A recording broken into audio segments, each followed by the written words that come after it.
Quando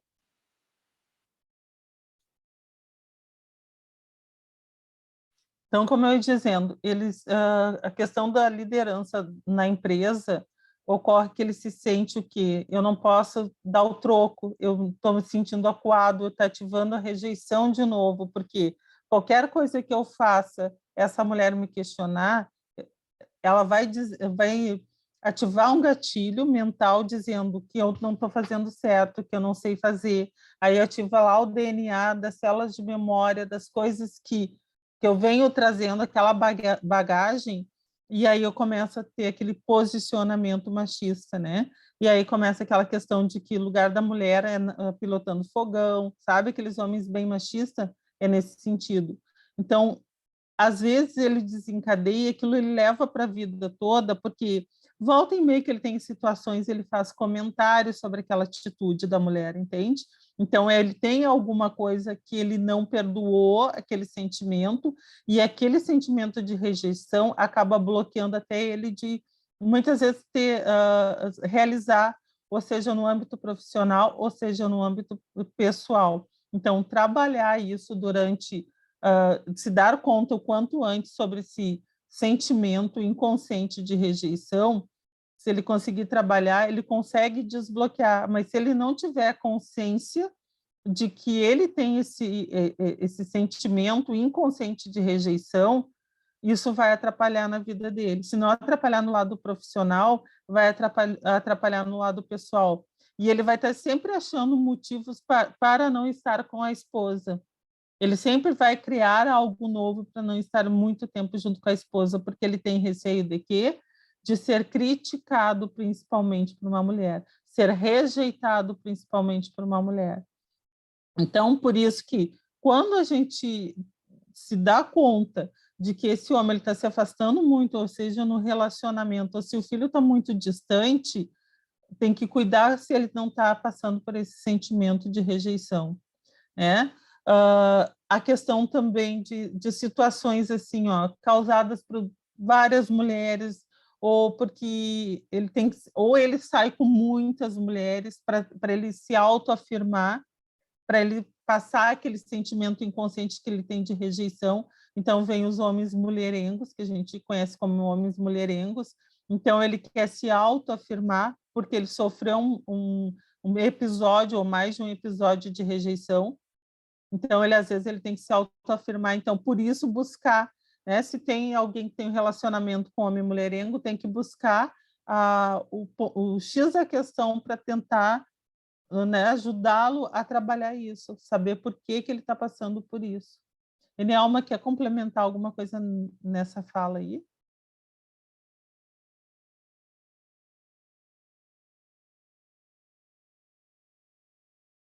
Não sei se queres complementar.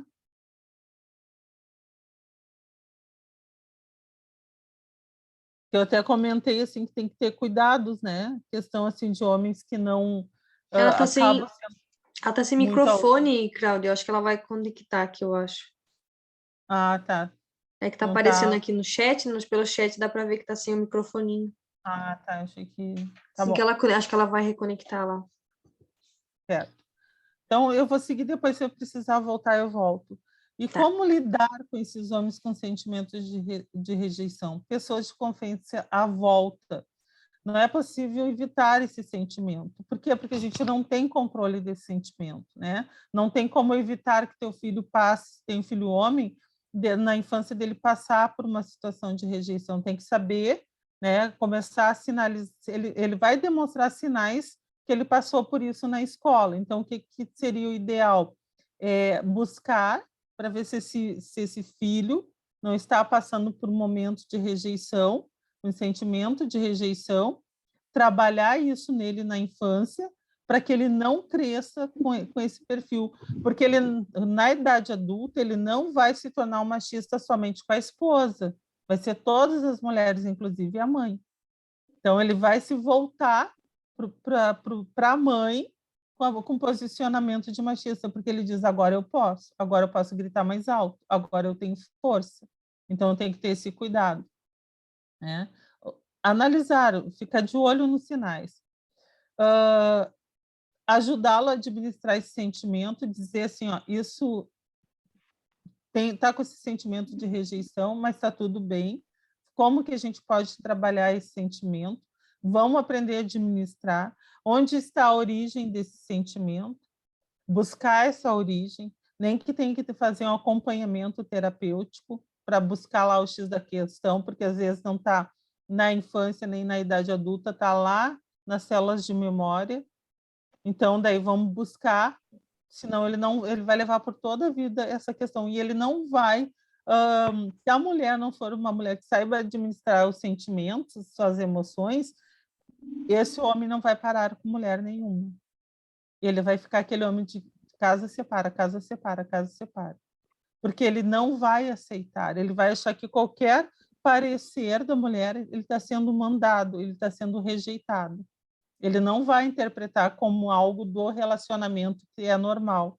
Ele já vai, é que nem um bicho assustado. Eu estou com medo de ser rejeitado, eu vou atacar. E é onde os relacionamentos acabam. Ajudar o homem a administrar suas emoções a fim de abraçar e enfrentar o problema que se torne mais leve. Incentivar a fala do cônjuge a dialogar mais sobre seus sentimentos. Porque os homens que têm sentimentos de rejeição, eles são muito calados, eles não se expõem, por isso é questão machista, para eu, se eu atacar, tu não vem em mim. Se eu tiver um posicionamento machista, tu vai ficar recuado, se tu recuar, eu não preciso me abrir, eu não vou te dar brecha para tu te abrires. Então, aos pouquinhos, né? Ter aquele olhar assim, ó, como de amigo, sabe? Sabe como, não é bem um exemplo que eu gostaria de dar, mas para ficar claro, tipo assim, tá o cachorrinho assustado que tu vem assim, vai um pouquinho agradando ele, aí tu vai indo, vai indo, vai indo, até que tu consegue fazer um carinho. Então é assim que a gente tem que, é uma forma de lidar, de compreender, de ter empatia. Deixar o homem fazer o papel de homem na relação, cada um tem que assumir o seu papel, porque tem a questão assim, ó, a mulher às vezes ela é muito mandona, né? Ela teve que assumir, e nada de errado com isso. Por quê? Porque é um padrão que ela seguiu lá atrás, né? Vou dar um exemplo, tá? Eu sempre disse para minhas filhas assim, ó, porque eu venho com memórias e aprendizado dos meus ancestrais. Eu vou mostrar bem para vocês como. Minha avó, ela foi abandonada pelo meu avô com 10 filhos, e ele foi embora com uma guria de 16 anos. É a história que a minha mãe contava. A minha mãe já teve dificuldade no relacionamento, porque ela teve que aprender a buscar o sustento da família. Então, ela se tornou o homem da família, entende? Para ajudar a minha avó. E aí ela já passou esse perfil. Eu fui aprender bem depois, com o conhecimento, lendo, expandindo a minha mente. Que cada um no relacionamento tem que assumir um papel. Quando que o meu relacionamento, no meu casamento, ficou melhor? Vamos dizer assim, 80%. 100% nunca a gente chega a esse extremo, né? Então, mas assim, ó, que ficou um casamento bom, um casamento ideal. Quando eu aprendi que o meu papel é feminino e o papel do meu marido é masculino. 2 homens que eu digo homens, né? Numa relação não se bate. E 2 mulheres, o feminino numa relação também não fecha. Tá? Eu não estou falando da questão de gênero, eu estou falando da energia, tá? Da energia masculina e da energia feminina. Não dá certo a relação. Então, cada um tem que assumir o seu papel dentro da relação. Então, quando a mulher assume o papel dela dentro da relação do casamento, a relação, ou seja, ela é o feminino e o homem é o masculino, a relação começa a melhorar. E o homem começa a se sentir menos rejeitado, deixar ele fazer o papel de homem. Não é dizer assim, eu vou para a cozinha, eu fico limpando a casa e ele vai trabalhar. Não estou falando nada disso. Eu estou falando assim, de deixar, não gritar mais alto, não ter aquele perfil masculino, sabe? Aquele perfil masculinizado, é ser o feminino. E no momento que mas o meu marido é muito assim, ele tem um jeito mais feminino e eu mais masculino, eu sou o homem da relação, ele é a mulher. É porque tu deixou com que criasse esse perfil. Então, daí tu tá só alimentando, né, o sentimento inconsciente da rejeição. Tu tá rejeitando o quê? O lado masculino dele, porque tu tá colocando o teu lado masculino, né? Então, ser mais feminino. Mostrar que, assim, ó, que até numa chefia, mostrar que tu é feminina, tu é presidente de uma empresa, diretor, gerente, sei lá, mostrar que tu tá ali fazendo a tua cobrança porque é teu papel, mas não com perfil masculino, mas sim com perfil feminino. Ó, eu estou cobrando porque a gente precisa se organizar, disciplinado, ter hábitos, etc., mas agindo como feminino. Então, sempre deixar claro o papel do homem e o papel da mulher. Vocês conhecem algum homem com problema de rejeição? Agora eu vou abrir para as falas. Nelma? Sim. Praticamente de 80% dos homens que eu atendi, o fator inicial foi rejeição. E a maior parte deles foram rejeitados pelo devidos abusos e relacionamentos abusivos, foram rejeitados pelos pais deles. E comparavam muito os irmãos. Os irmãos eram melhor que esses com a qual passaram a fazer tipo de relacionamento abusivo. E não parar nos relacionamentos, como você mesmo disse, Cláudia. Não parava. É um casamento, é 2, é 3, ao mesmo tempo que está no casamento, adultério, porque a rejeição é o mesmo que o repúdio, né? No dicionário é repudiar. E na palavra fala que quando há repúdio e adultério, ó, vaza do casamento. E já não existe mais relacionamento quando há uma situação dessa. Então, foi 80% dos homens que eu atendi até hoje, maior parte da figura masculina. O pai não aprovava o filho. E quando não aprova, torna o machista, o agressor, e não aceita. Por medo da rejeição, eles terminam o relacionamento. Sai de um outro, tá em um, tá 1, 2, 3. Por medo da rejeição, eles vão embora antes.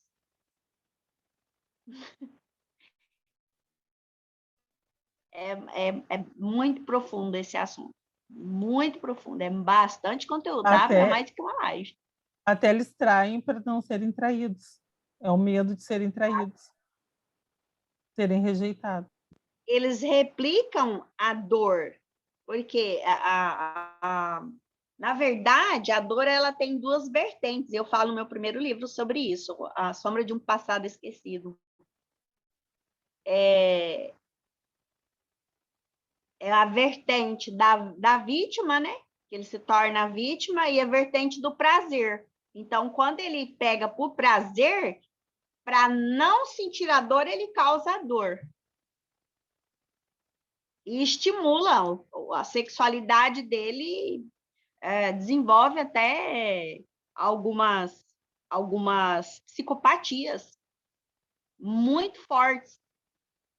Tudo com o início da rejeição.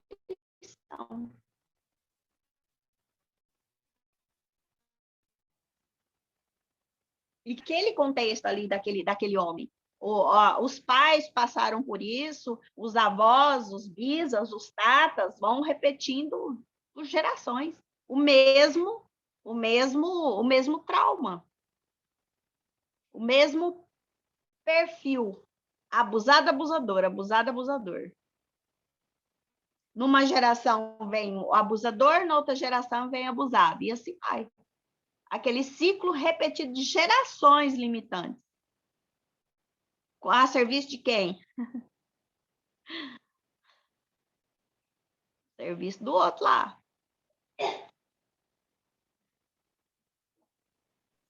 Dani, tu ia falar alguma coisa? Pode falar. Não, é que realmente aqui a gente conhece vários casos dessa questão de rejeição. Eu acredito que é uma coisa que precisa ser bem resolvida, e até eu, inclusive, tenho um pouco dessa questão da rejeição, vocês foram falando, aí eu fui lembrando alguns fatos, né? Então, assim, precisa ser trabalhado. Como eu sempre estou buscando autoconhecimento, já resolvi bastante coisa, mas sei que ainda precisa muita coisa melhorar. E aí, depois que você tem esse autoconhecimento, você consegue enxergar com muito mais clareza no outro que realmente ele tem um problema. Só que eu vejo também, muitas pessoas não querem assumir, né, que tem um problema, que tem essa rejeição. É como a Inema falou, eu estudei recentemente a questão da autorresponsabilidade, inclusive eu mudei muita coisa na minha vida por conta disso, e eu vejo que muitas pessoas não têm um pingo de autorresponsabilidade. E aí fica até eu falo, né, a síndrome de Adão, né, que a mulher faz o erro, o homem também cai no erro, e ele começa a acusar o outro, e sempre vai ter um motivo para acusar, então nunca vai buscar a solução, mas acusar o outro, achar um culpado e ser vitimista nas situações. Eu vejo muito isso, muito mesmo. E aqui você falou também dos casais, né? A pessoa que separou e tem esse ciclo também vai, depois busca, ela tá buscando se encontrar em alguém, tentar resolver um problema particular dela no outro, também não vai conseguir, porque ela precisa tratar ela, né? Como você disse da questão da criança interior, a criança tá machucada. Então, se não tratar a criança, ela vai continuar repetindo, e aí é outro casamento, depois sai, outro casamento de novo, e não tem fim, né? Um ciclo que é interminável. Então, se não deu certo no primeiro, fica quieto, né? A Bíblia fala, é melhor que fique cada um no seu canto, que dá tudo certo, né? Porque senão como que diz, né? Vai colocando outras pessoas naquela situação de rejeição e vai só multiplicando, né? Em vez de multiplicar talentos para o bem, mas multiplica para o mal, né? E aí vai, ó, essa síndrome de Adão é um perigo. Daniele, a criança interior são situações de que ela deu um significado. E a maior parte do significado, ela vem de acordo com o nível de genética dela. Se existem outros padrões de abusos na geração anterior, ela dá o significado de negativo. E o adulto coloca a criança lá no segundo plano. Hoje, igual você disse assim, me veio algumas memórias de rejeição. Significa que a sua criança interior está dando alerta daquilo que você precisa olhar. E dá um outro significado, porque a mulher, ela tem conhecimento, ela tem uma amplitude de informação, mas a sua criança continua lá naquele lugar, porque ela deu um significado.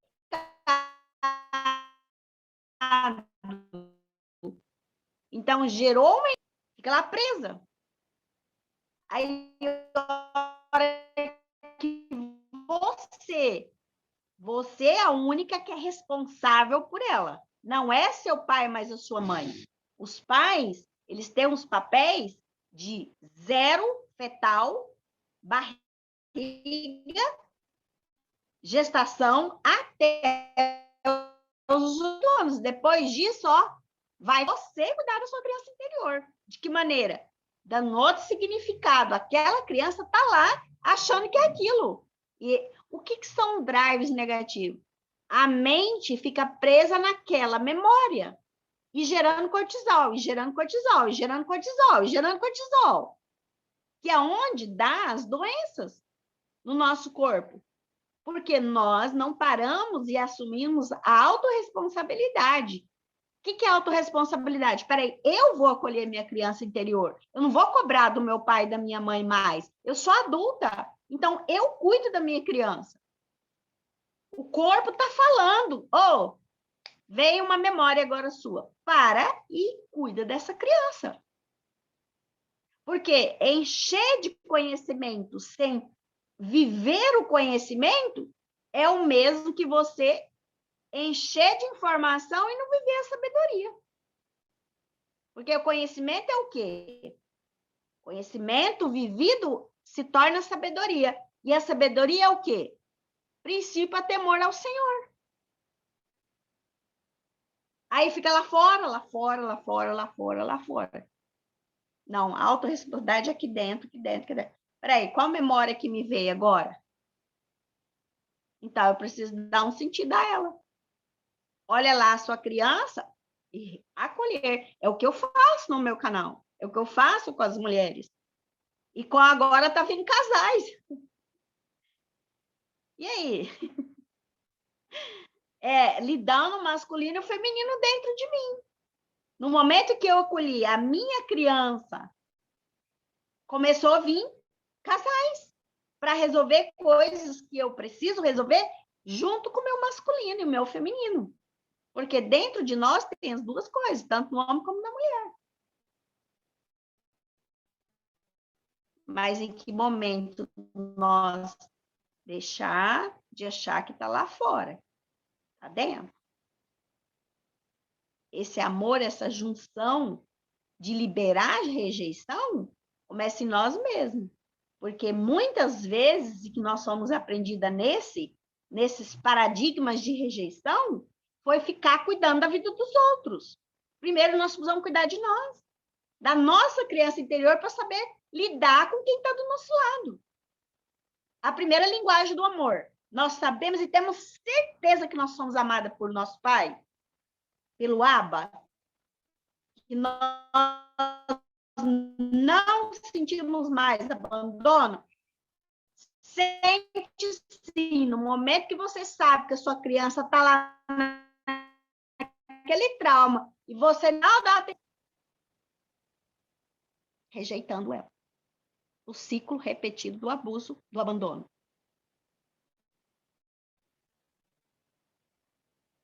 É profundo, não é assim? Né, Cláudia? Já passou por desbloqueio. A Cláudia já tirou a criança dela de situações que ela não tinha consciência. Era inconsciente, memórias inconscientes. Quando você tira a sua criança de um lugar que você veio numa memória, você falou, não, peraí, eu lembrei de algumas coisas. Você vai lá e tira. Depois que você tira ela a primeira vez, vai vir assim, uma cascata. Aí é só a ponta do iceberg. E a Cláudia tem experiência disso, né, Cláudia?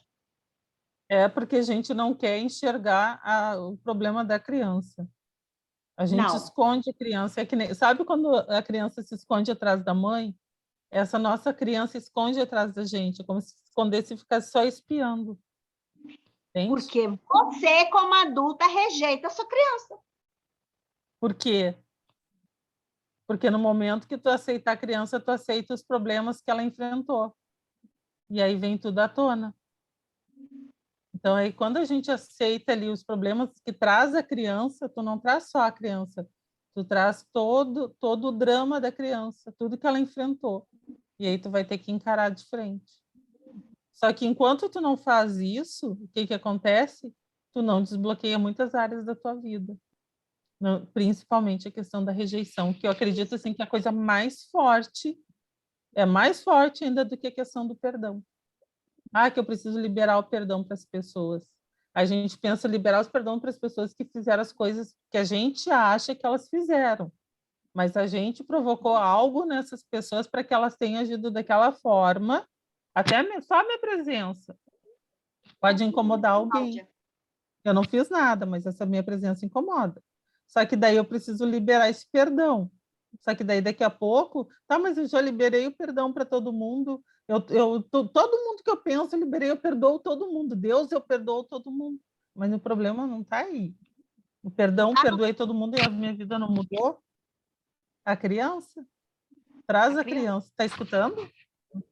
Traz a criança.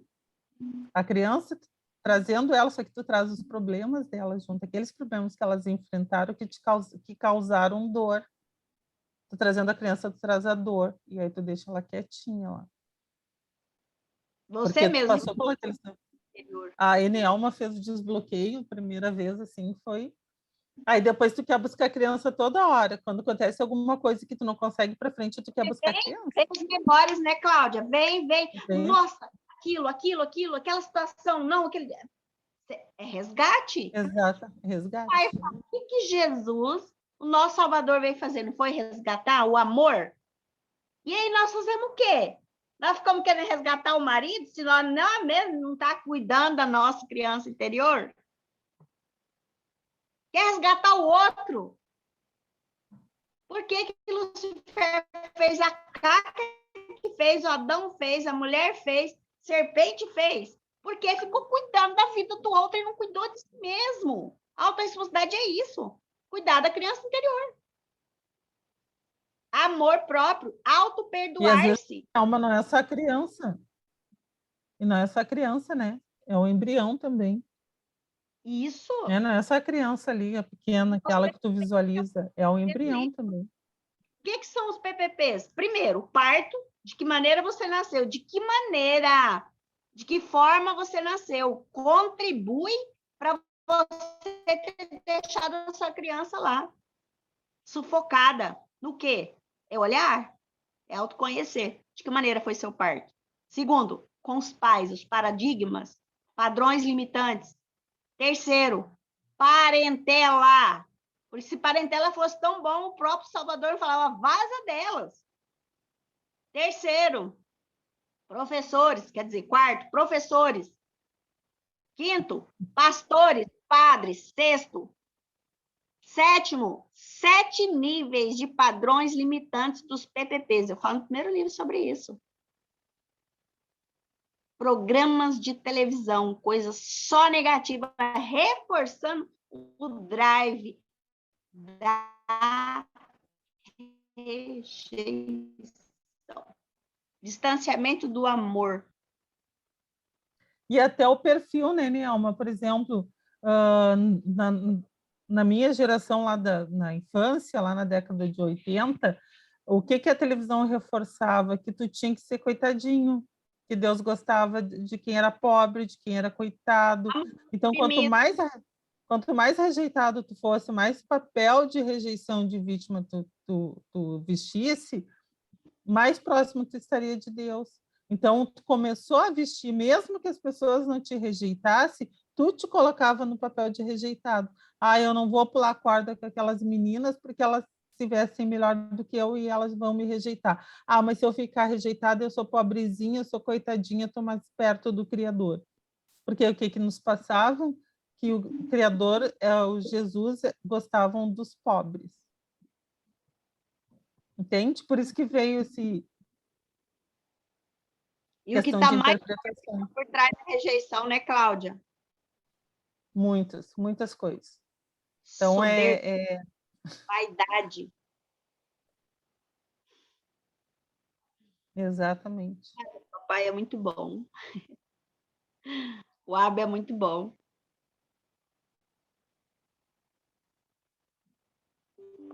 Andréia, não quis perguntar?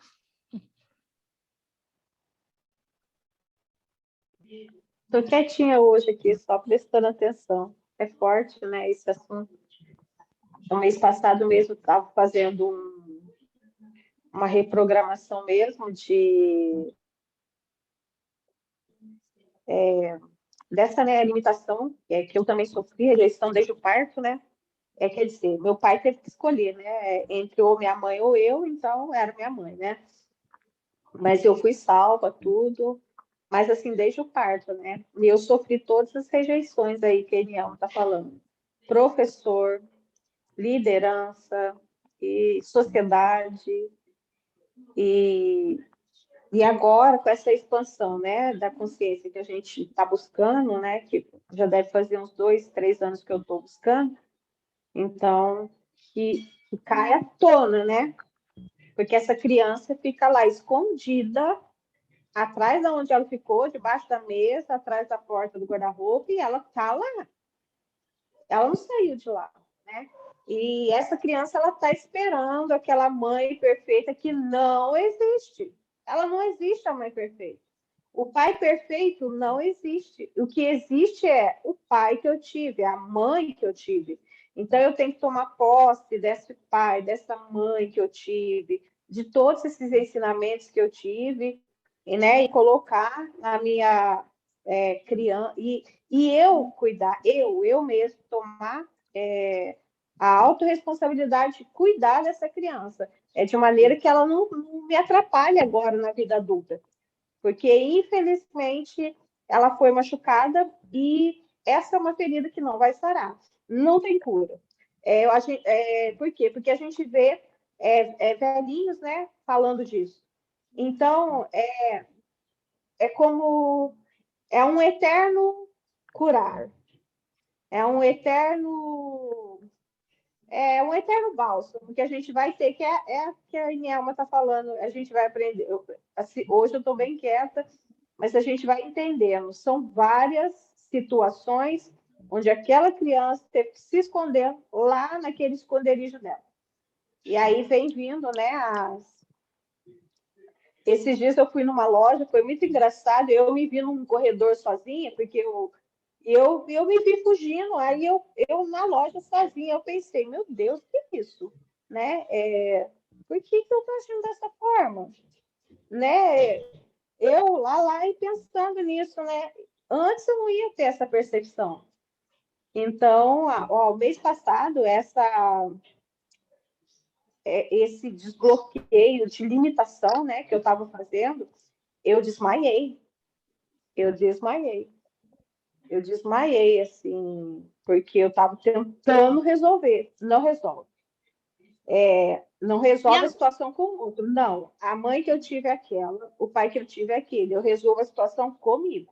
É eu me colocando no meu lugar e aprendendo que aquela mãe é a que eu tive, aquele pai é o que eu tive, aquele professor que não me deixou, né? Eu tenho problema no intestino, que a minha professora não deixou ir no banheiro.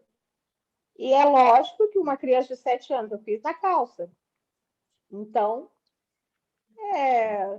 são lembranças que eu não posso mudar. Não tem como. Era aquilo. Mas eu tenho que me conscientizar disso e saber que não é mais daquela forma, que hoje eu tenho o controle. Né? Eu tenho que pegar essa criança e falar, vem cá comigo, agora vamos atravessar esse portal de ferro aí, essa barreira do terror, quando a Cláudia me falou da primeira semana, né, Cláudia? Eu me aprofundei naquilo, na barreira do terror, falei, que é isso, meu Deus? Porque é um eterno buscar, gente. A cura, ela vai se dar só num dia só. A verdadeira cura.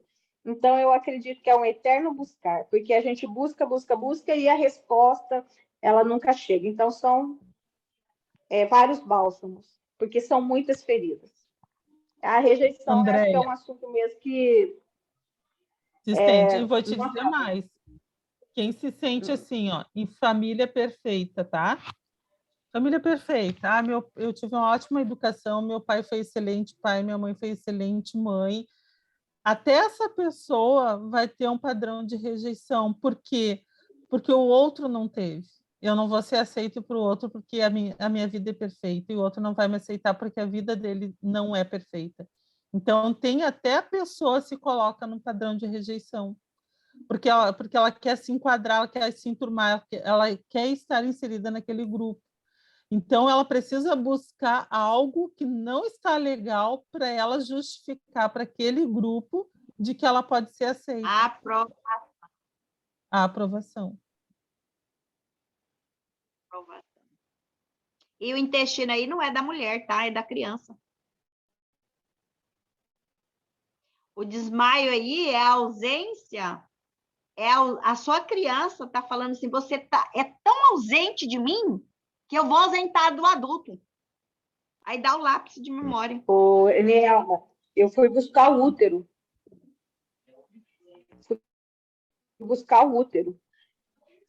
Nesse desmaio, de acordo com o que a mentora, né? Sim. Eu desmaiei em busca de nascer de novo, mas não é isso. O meu nascer de novo de Cristo, eu já nasci de novo. Mas o nascer lá do útero, não tem como. É o que foi. É o que eu tenho. E eu tenho que aprender a crescer com isso. Eu tenho que aprender a crescer com isso. E o intestino Pode falar. É o que você acredita, não tem como mudar mesmo, não. Mas se você mudar o drive e você... A gente é curada com o Salvador pela fé.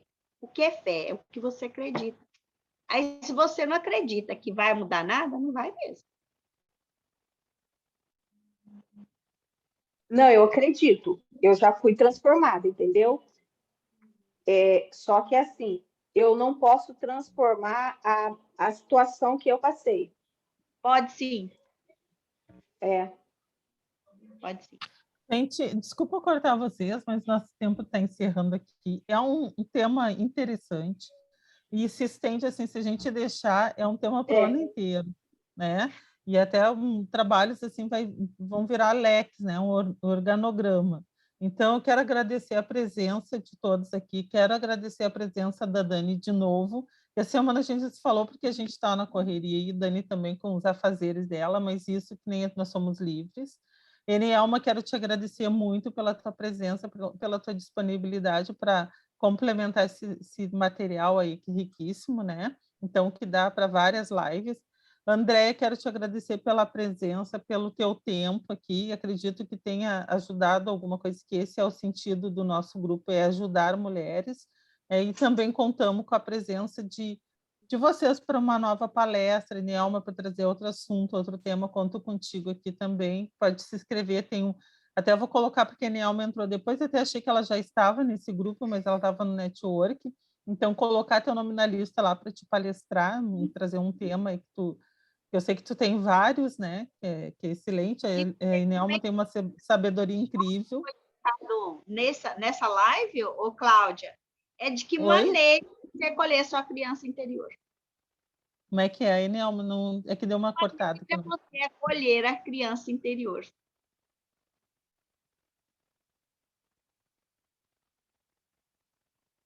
Então, bora lá escrever. Bora lá escrever para a próxima palestra. Tem uma lista ali, a Dani tem já as próximas palestrantes, dá para a Enielma se inscrever ali também para palestrar e trazer esse tema maravilhoso para nós. Então, gratidão mesmo, uma boa noite, uma ótima semana, que amanhã nós temos um encontro do Network, certo? E beijo, Dani, mais uma vez, gratidão mesmo de todo o meu coração para ti e pela parceria. Beijão. Obrigada, Cláudia, foi uma benção mesmo. A gente se ajudando aqui, a gente ajuda muita gente depois, né? Então, daí eu vou mandar depois, eu mando, tem a listinha, né? Que até esse mês já tá cheio, mas eu acho que tem uma palestrante que talvez ela vai desistir, eu não sei, eu tô sentindo aí, né? Que eu já confirmei, não me respondeu, então qualquer coisa daí eu vejo com a Enielma, se a casa ela quiser, a gente encaixa ainda esse mês. Mês que vem, no caso, porque esse mês já tá lotado, né? Mas mês de agosto tá inteirinho livre ainda, né? A gente não começou ainda a preencher, mas a ideia é essa, deixar 2 meses, né, com o palestrante certinho já, para que a gente não fique nenhuma terça-feira sem informação, né? Certo? Deus abençoe Andréia, Enielma e Cláudia. Até a próxima. Avisando que vai ter a surpresa mais para o final do ano, né, Dani? Com quem tiver mais presente. A surpresa da Cláudia. Gratidão. Não entendi. Nelma, não entendi. Não entendi. Eu acho que travou. Né? Tchau, gente. Boa noite. Travou? Travou. Tchau, tchau. Gratidão a todas de vocês. Amém.